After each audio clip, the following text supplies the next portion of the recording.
자, 이제는 공간도형에서 나오는 마지막 주제죠. 역시 정사형도 굉장히 중요한 개념입니다. 그리고 학교 시험이나 그다음에 뭐 수능이나 뭐 각종 모의고사나 매번 나오는 단골 소재죠. 단골 소재인데, 자, 일단은 볼게요. 같이 일단 교과서에 나와 있는 일단 정의를 같이 한번 확인해 봅시다.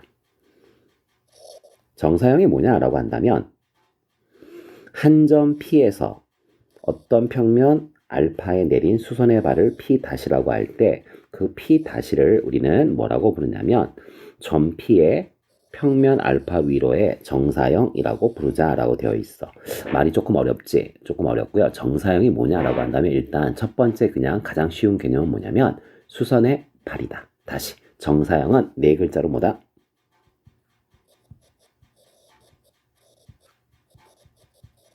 수선의 발이라고 기억하시면 됩니다. 수선의 발이란 말이 정사형보다 훨씬 쉬운 말이잖아. 훨씬 쉬운 말이거든. 훨씬 쉬운 말인데, 자, 그러면 굳이 정사형이란 말을 쓰는 건 뭐냐면, 봐봐. 자,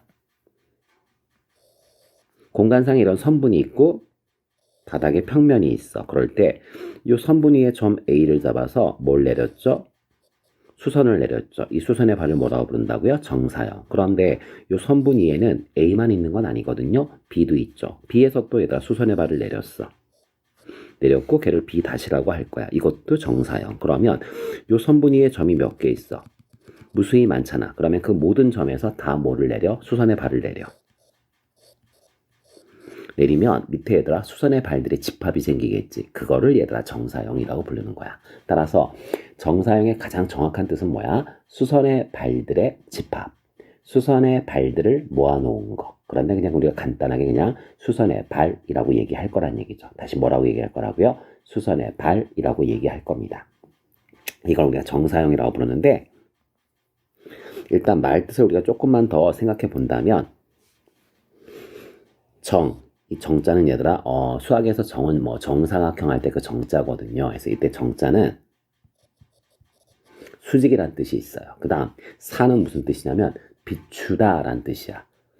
비추다 할 때 사자고요. 영은 뭐냐면 그림자 할 때 영자야. 즉 빛을 수직으로 비출 때 생기는 그림자.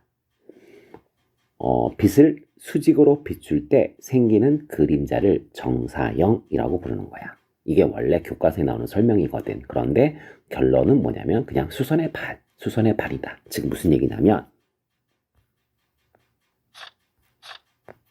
자, 이런 얘기잖아. 바닥에 어떤 평면이 있고요. 그 다음에 여기 선분 AB가 있고요. 그 다음 빛을 수직으로 비추는 거야. 근데 여기서 진짜 중요한 건 뭐냐면 누구한테 수직으로 비추냐 이거죠. 즉 빛을 평면에 대해서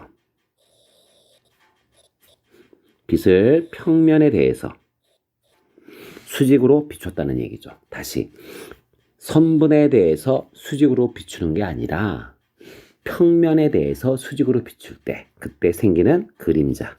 이게 그림자겠죠. 이 그림자를 뭐라고 부른다? 정사형이라고 부른다. 그래서 정사형의 개념에서 가장 중요한 건 뭐냐면 광선이 누구하고 수직이어야 한다?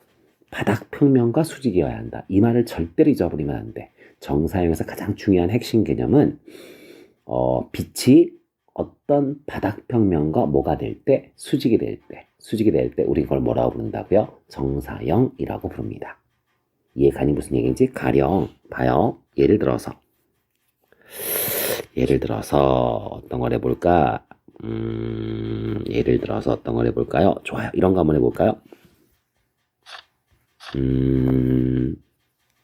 봐봐.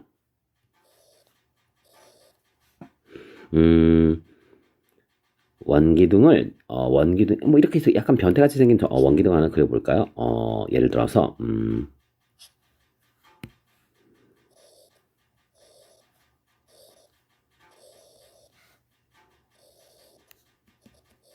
대나무를 얘다 위를 비스듬히 잘랐고 아래쪽도 비스듬히 잘랐다고 한번 생각해봐. 여기까지 이해가시죠? 그럴 때 여기에다 이렇게 원기둥을 비스듬히 자르면 타원이 생기거든요. 이게 지금 타원이란 말이야. 물론 얘도 비스듬히 잘랐으니까 뭐가 되는 거야? 타원이 되겠죠. 그러면 위에 있는 타원을 S라고 부를게. 밑에 있는 타원을 S-라고 부를게. 근데 태양광선, 광선이 이렇게 비춰진대. 이렇게 비춰질 때, 자, 선생님의 질문은 뭐냐면 평면 S가 있잖아. 타원이 있잖아. 저 타원의 정사형.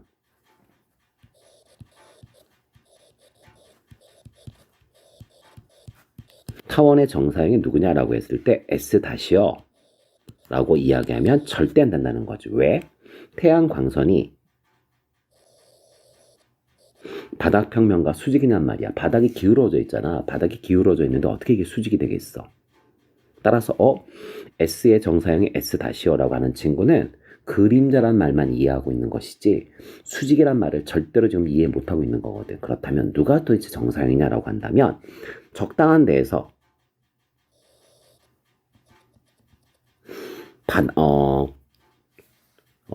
위아래가 얘들아 비스듬하게 잘려있는 원기둥이니까 적당한 데서 얘들아 이렇게 원을 하나 상상해 볼 수 있을 것 같은데 이걸 우리가 뭐라고 할까? S2-라고 할게. 그러면 태양광선은 얘에 대해선 수직이죠. 원이니까. 원이란 말은 저쪽 땅바닥과 평행으로 얘가 잘랐다는 얘기니까 내 말 이해갈까요? 좋았어. 그럼 이게 정사형인데 따라서 S의 정사형은 누구야? 라고 하면 S2-라고 얘기하는 게 맞다는 얘기죠. 다시 밑에 있는 S-의 정사형은 뭐야? 라고 물어본다면 광선을 꼭 위에서 비춘다는 법은 없잖아. 밑에서 비춰도 되는 거 아니야? 비추게 되면 그 그림자가 위에 생기겠지. 그때 얘들아 S가 얘의 정사형일까? 아니죠. 왜? 이 광선과 얘는 수직이 아니거든. 그러면 역시 이번에도 얘들아 이 광선에 대해서 수직인 건 바로 누구야? 평면 S2-잖아. 따라서 S'의 정사형이 누구냐라고 하면 역시 누구라고 대답해야 돼? S2'이요 라고 대답하셔야죠. 요거 이해할 수 있을까요? 다시 진짜로 수직이란 말이 제일 중요해. 수직은 누구에 대해서 수직이다? 그림자가 생기는 평면에 대해서 수직이어야 한다. 그림자가 생기는 평면에 대해서 수직이어야 한다. 다시 자 볼게요. 원기둥이 있는데 뭐 예를 들어서 비스듬하게 잘랐고요. 다시 또 자, 여기 평면 알파고 여기 평면 베타고 여기 평면 감마야. 그럴 때 자, 평면 알파의 정사형은 누구야? 광선이 이렇게 들어온대. 광선이 이렇게 들어오게 되면 평면 알파의 정사형은 베타가 아닌 거죠. 왜? 태양광선의 베타하고 수직이 아니거든. 누구하고 수직이니? 감마하고 수직이야. 따라서 평면 알파의 정사형이 누구야? 라고 하면 감마요 라고 대답하셔야죠. 이해 갈까? 또는 평면 베타의 정사형이 누구야? 라고 한다면 태양광선은 베타에 대해서 수직인 게 아니라 감마에 대해서 수직이니까 베타의 정사형도 누가 돼야 돼? 감마가 돼야죠. 알파의 정사형도 감마, 베타의 정사형도 감마. 이렇게 대답하는 거야. 이해할 수 있겠니? 좋았어. 자, 그러면 정사형이 뭔지는 이제 감을 좀 잡았을 것 같고, 자, 그러면 여기 팁이라고 되어 있는 건 그냥 여러분이 한번 그냥 가볍게 읽어보시면 될 것 같고요. 자, 문제 다시 볼게. 내용 볼게. 그러면 여기서 우리의 관심은 뭐냐면 선분을 정사형시키면 밑에 선분이 생길 거야. 그때 이 선분의 길이, 그걸 우리가 정사형의 길이라고 얘기할 거고요. 그 다음 어떤 평면이 있는데 평면을 바닥에 정사형시키면 밑에 그림자가 이렇게 생길 거고요. 이번에는 평면이네. 맞아 얘들아. 평면의 정사형은 평면, 선분의 정사형은 선분, 직선의 정사형은 뭐 직선이 일반적이겠죠. 일반적으로 직선이겠죠. 자, 그럴 때 어찌되었건 봐봐. 요 길이, 이걸 우리가 정사형의 길이라고 얘기하고요. 요 넓이, 이걸 우리가 정사형의 넓이라고 얘기해. 그러면 여기서부터는 2번과 3번은 사실 똑같은 내용이거든요. 무슨 얘기를 하고 싶은 거냐면 정사형 시켰을 때 생기는 선분의 길이가 뭐야? 그 얘기를 하는 거고요. 정사형 시켰을 때 생기는 넓이가 뭐야? 그걸 얘기하는 건데 본질은 바로 이거야. 정사형이라고 하는 건 뭐였어? 수선의 발이었어. 그러면 도형에서 수선의 발이 나오면 일단 뭐를 찾는 게 제일 좋냐면 그냥 직각삼각형을 찾는 게 이게 기하를 제대로 공부한 친구야. 기하는 직각, 집착하고 직각을 가장 잘 보여주는 건 직각삼각형이거든. 그러면 직각삼각형이라는 말을 딱 듣는 순간 머릿속엔 딱 두 단어가 생각나야 돼. 피타고라스의 정리 아니면 삼각비. 따라서 정사형을 우리가 일단 배웠죠. 정사형이 어떤 건지 개념 배웠죠. 수선의 발이라고 배웠어. 그러면 모든 정사형 문제는 결론이 뭐다? 수선의 발을 내려서 직각삼각형을 찾아라. 그러면 삼각비나 피타고라스의 정리로 풀 수 있다. 이게 결론이야. 이게 결론이야. 아, 그래? 무슨 얘기냐면 이런 얘기네. 봐봐. AB라고 하는 선분이 있었어.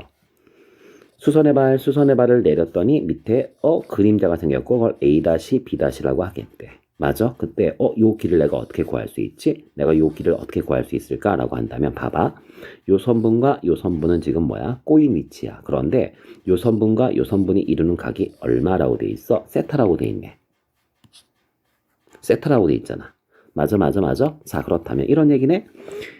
선분 AB와 선분 A-B-는 꼬인 위치야. 꼬인 위치고 꼬인 위치가 이루는 각이 세타래. 그러면 우리가 앞에서 배웠잖아. 꼬였을 땐 적당히 평행 이동을 시켜서 만나는 교점이 생기도록 작도한다. 즉 AB를 적당히 밑으로 내려. AB를 적당히 밑으로 내리면 A가 A-와 겹치게. A가 여기로 내려왔고 B는 그럼 요 정도 내려오겠지. 맞아 얘들아? 무슨 이동시켰어? 평행 이동시켰어. 그래서 드디어 원래는 꼬여 있었는데 드디어 선분과 선분이 만났어. 그때 생기는 각. 이게 바로 꼬인 두 직선 또는 선분이 이루는 각이었고요. 그게 세타래. 그러면 뭐야 이거? 잠깐만. 원래 선분의 길이 원래가 L이라고 해볼게. 그러면 평행 이동시켜도 길이는 변해 안 변해? 안 변해. 그러면 선생님 A-B-의 길이 이걸 우리가 정사형의 길이라고 얘기하는데 이 정사형의 길이를 우리가 L-라고 할게. 그럼 봐봐. L이 있고 L-가 있고 세타가 있는데 무슨 삼각형이 보여? 직각삼각형이 보이잖아. 그럼 이거 뭐야? 삼각비 문제 아니야? 즉 뭐야? 코사인 세타는 L분의 뭐가 돼? L-가 되겠네. 너 관심 있는 게 뭐였는데? 그림자의 길이 L-요. 따라서 L-는 뭐라고 쓸 수 있지? L 곱하기 코사인 세타. 이게 얘들아 공식처럼 나와 있는 거야. 공식처럼 나와 있는데 공식이라고 생각하지 마시고요. 제일 중요한 건 뭐였어? 수선의 발, 직각삼각형, 그리고 나서 삼각비 또는 피타고라스의 정리. 내 말 이해 가시죠? 그렇지. 그게 중요한 거야.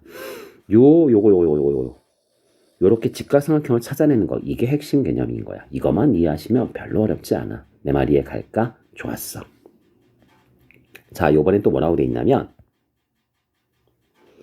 정사형의 넓이에 대해서 얘기해보자. 자, 무슨 얘기냐면 S라고 하는 넓이가 평면이 있어서 도형이 있었고요. 넓이가 있고요. 그 원래 넓이를 S라고 얘기했어. 그런데 바닥에 정사형 시켰어. 그럼 그림자가 생길 거고요. 그 넓이를 S-라고 할 거야. 그런데 평면과 평면이 만나서 교선이 생겼고요. 이거 바로 우리가 앞에서 배웠지. 이면각이죠. 그때 이면각의 크기를 뭐라고 부르겠대? 세타라고 부르겠대. 그렇다면 밑에 있는 넓이는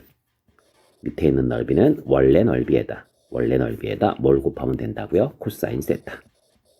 그때 잠깐 이 세타는 뭐였어? 평면과 평면이 만나서 생기는 이면각의 크기.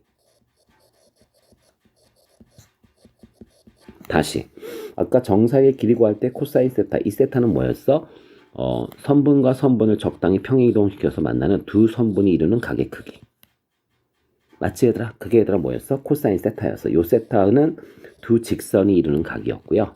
그 다음에 요때 세타는 두 평면이 이루는 각이야. 그 차이밖에 없어. 내 말 이해할 수 있겠니?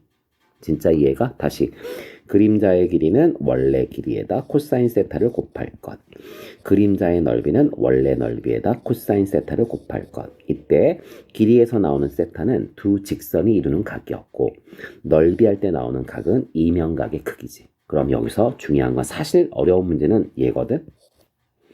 세타가 뭐였다고요? 이면각의 크기요. 그렇다면 자, 지금 얘들아 우리가 알고 있는 이 공식은 그림자의 넓이, 즉 바꿔 말하면 정사형의 넓이를 구하는 공식이었는데 자, 이 공식에서 양변을 S로 나누면 어떻게 되지?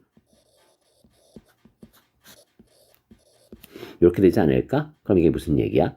세타의 본질이 뭐였어? 이면각의 크기인데? 아, 그럼 선생님, 저 앞쪽에서 우리가 이면각의 크기를 재는 정의가 뭐였죠?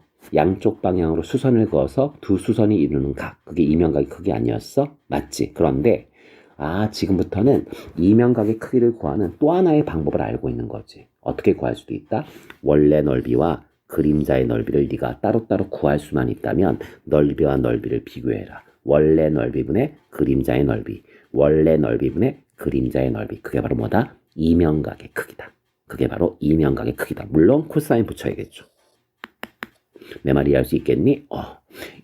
정사형을 고등학교 수학에서 계속해서 기하가 좀 바뀌었잖아. 내용이 많이 줄고. 그럼에도 불구하고 정사형이 남아있는 이유는 뭐다? 이면각의 크기를 구하는 또 하나의 방법이다.